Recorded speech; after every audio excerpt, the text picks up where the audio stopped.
Hello दोस्तों, आज हम पढ़ेंगे वृत्त, जिसको अंग्रेजी में कहते हैं सर्कल।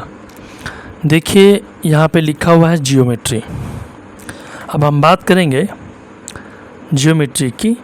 ये जो वर्ड है यह एक ग्रीक वर्ड है जिसमें दो वर्ड कंपोज्ड है। पहला है जियो, जिसका मीनिंग होता है सॉयल। दूसरा है मेट्री या मेट्रॉन, जिसका अर्थ होता है मेज़रमेंट। और यहाँ पे जो ज्यामिति नज़र आ रहा है, असल में यह एक संस्कृत शब्द है जिसमें भी दो शब्द कंपोज्ड है। पहला जया, दूसरा मिति। जिसमें जया का अर्थ होता है मिट्टी और मिति का अर्थ होता है मापन। अगर हम शाब्दिक अर्थ लें, इसका अर्थ यह हुआ कि मिट्टी का मापन, यानी कि the measurement of soil is called geometry.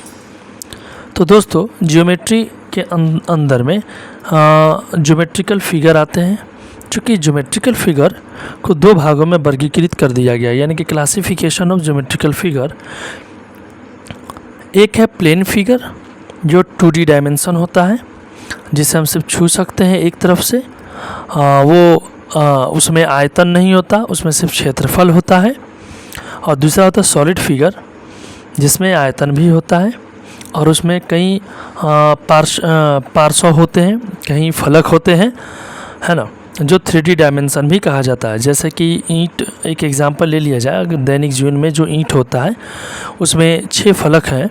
आप 6 फलक जो है उसको आप टच कर सकते हैं, छू सकते हैं। लेकिन वहीं अगर हम प्लेन फिगर की बात करें तो सिर्फ प्लेन फिगर को ड्रॉ किए जाते हैं ऑन द पेपर, किसी भी पेपर पर। या फिर से ये जो पेपर आपको दिख रहा है, इस पे भी यहाँ पर ड्रॉ किए गए हैं। यहाँ पे ट्रायंगल है यानी कि त्रिभुज, स्क्वायर है यानी कि वर्ग, रेक्टेंगल है यानी कि आयत, कोई भी क्वाड्रिलेटरल है जिसके कोई भी साइड्स इक्वल ना हो, ट्रेपेजियम है यानी कि समलंब चतुर्भुज, यहाँ पे एक समांतर चतुर्भुज का रूप दिया गया यानी कि पैरेललोग्राम, यहाँ पे रोम्बस है यानी कि समचतुर्भुज, यहाँ पे वृत्त है यानी कि सर्कल। खैर, आज हम लोग इसी वृत्त के बारे में डिस्कशन करने वाले हैं। उसके पहले थोड़ा सा देख लिया। प्लेन फिगर फिर से सुनिए, 2D डायमेंशन होता है। ये सिर्फ कहीं भी किसी भी समतल ज़मीन या समतल सतह पर या पेपर पर हम सिर्फ इसको ड्रॉ कर सकते हैं। इसको ड्रॉ करने के लिए हम लाइन सेगमेंट यानी कि रेखाखंड का प्रयोग करते हैं।